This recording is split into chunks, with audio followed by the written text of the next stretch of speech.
안녕하십니까? 경남 소식입니다. 고 노무현 전 대통령 서거 7주기 추도식이 내일 오후 2시부터 김해 봉화마을에서 엄수됩니다.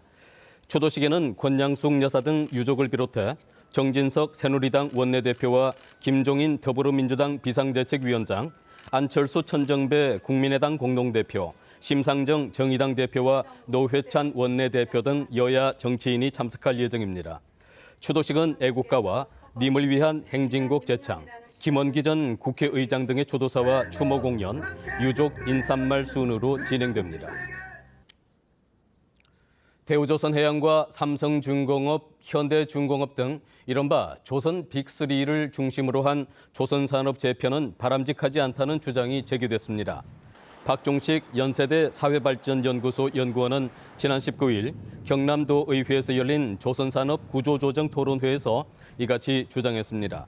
박 연구원은 중형 조선소들에 대한 신규 수주와 물량 지원, 선박 금융 지원 체계 구축 등 상생 방안을 모색해야 한다고 강조했습니다. 창원시가 행정의 효율성을 높이기 위해 소규모 동통합을 다시 추진하고 나섰습니다.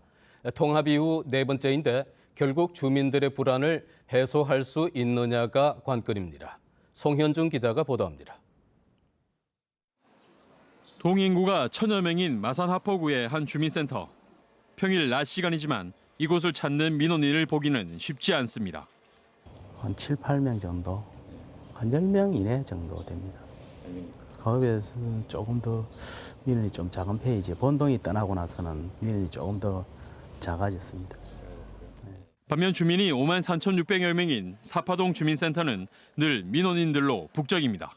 대기 시간도 길고 어떤 민원이 발생을 했을 때 저희가 환경민원이나 나갔을 때 여러 민원이 발생을 하는데 사람이 한두 명밖에 안 되다 보니까요. 좀 신속한 처리엔 좀 문제가 있기는 해요. 가포동과 사파동 인구수는 50배 차이가 나고 공무원 1인당 인구수도 가포동이 150여 명인데 반해 사파동은 2,060여 명으로 13배나 차이가 납니다. 이런 불균형을 해소하기 위해 창원시가 통합 이후 네 번째로 소규모 동통합을 추진합니다. 창원시는 인구 1만 명 이하의 동을 우선 통폐합 대상으로 검토한다는 입장입니다. 하지만 해당 주민들의 반발을 얼마나 최소화하느냐가 관건입니다. 특히 10,000명 이하 행정동 21개 가운데 마산 지역이 13개, 진해 지역이 7개로 지역 차별 논란도 제기될 수 있기 때문 창원시는 주민 의견을 수렴해 단계적으로 추진하겠다는 계획입니다. 주민 의견을 충분히 수렴해서 공감대가 형성되는 지역부터 점차 단계적으로 추진할 계획입니다. 창원시는 다음 달 동통합 계획을 수립하고 오는 7월 주민 설명회를 할 예정입니다. KBS 뉴스 송현준입니다. 창원 웅동지구 복합관광레저단지 조성사업이 본격적으로 추진됩니다. 공동사업자인 경남개발공사와 창원시는 창원시 진해구 제덕동과 수도동 일대에 1단계 사업으로 골프장 36홀과 숙박시설을 내년까지 조성하고 2단계 사업으로 휴양문화시설, 스포츠파크 등을 2018년까지 조성하기로 했습니다.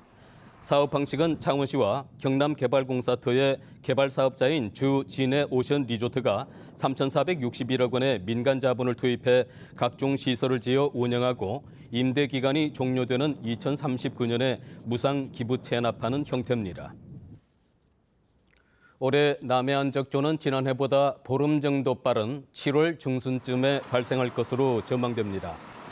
국립수산과학원 적조 발생 전망에 따르면 5월 현재 수온이 평년보다 0.5도에서 1도 높게 형성돼 지난해보다 보름 정도 빨리 적조가 발생할 것으로 예상됩니다. 이에 따라 경사남도는 다음 달 15일까지 적조 대비 준비를 끝내고 오는 7월 초에 대규모 사전 모의 훈련을 개최할 계획입니다.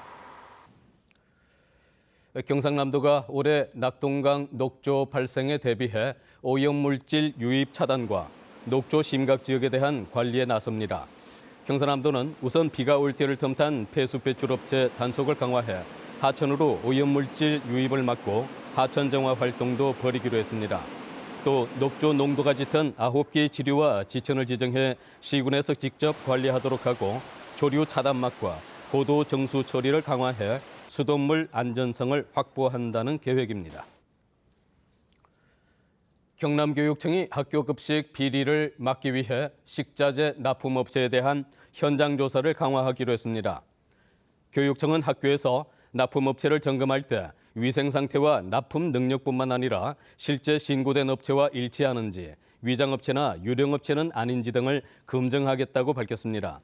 경남경찰청은 지난 2011년부터 약 5년 동안 식자재 납품업체들이 위장업체를 내세워 2,100억 원대의 입찰 방해를 저질렀다는 수사 결과를 발표했습니다. 최근 남해고속도로에서 8중 추돌 사고로 50여 명의 사상자가 난 가운데 경찰이 고속도로 단속을 강화합니다. 경남 소식이었습니다.